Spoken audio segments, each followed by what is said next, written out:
की वीडियो में हम एम्ब्रियो से पढ़ेंगे और आप लास्ट तक बने रहिए ताकि आपको सारे टॉपिक समझ में आ जाए। The process of development of embryo from zygote is called embryogenesis. Embryo को जब एम्ब्रियो जाइगोट में डेवलप हो जाता है तो उस डेवलपमेंट को हम एम्ब्रियोजेनेसिस कहते हैं। It involves two processes, cell division और सेल डिफरेंशिएशन। इसके अंदर दो प्रोसेस होते हैं, सेल डिवीजन और cell differentiation. Based on development of zygote, animals are of two type. Zygote के डेवलपमेंट के बेस पर हमारे पास एनिमल टू टाइप्स के होते हैं, ओविपेरस और विविपेरस। अब हम इन दोनों के डिफरेंस के बारे में पढ़ लेते हैं। Oviparous animals, the animals in which zygote development occurs in fertilized eggs covered by a calcareous shell. Example: reptiles, birds, platypus, echidna. Viviparous animals, the animals which give birth to young ones, and embryo development occurs inside the female body. Example: most animals, some fishes. तो हमारे पास oviparous animals वो animals होते हैं जिनके अंदर zygote का development fertilised egg के अंदर ही होता है, जो कि कैल्केरियस सेल से कवर्ड होता है। इसके अंदर हमारे पास एग्जांपल है रेप्टाइल्स, बर्ड्स। विविपेरस एनिमल्स हमारे पास वो एनिमल्स होते हैं जिनका एम्ब्रियो डेवलपमेंट और बर्थ से पहले एम्ब्रियो डेवलपमेंट फीमेल बॉडी के अंदर होता है। इसका एग्जांपल है हमारे पास एनिमल्स और fish, most animals and some fishes. Some fishes and amphibians lay unfertilized eggs and zygote formation occurs outside the body. These eggs are not covered by calcareous shell.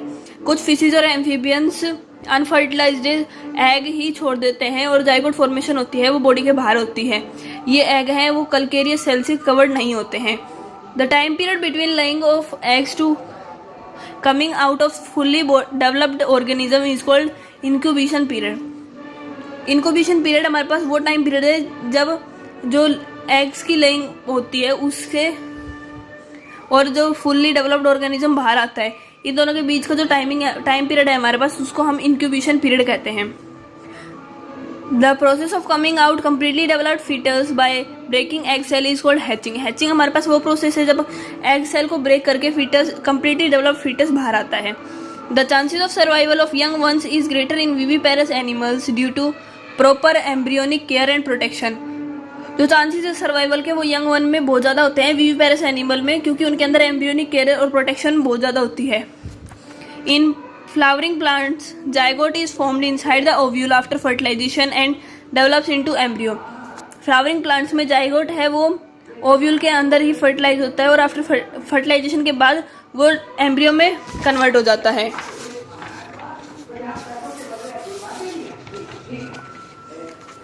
Sepals, petals and stamens of the flower wither and fall after fertilization, but in some plants sepals may be persistent. Example: brinjal, chili, tomato, lady's finger.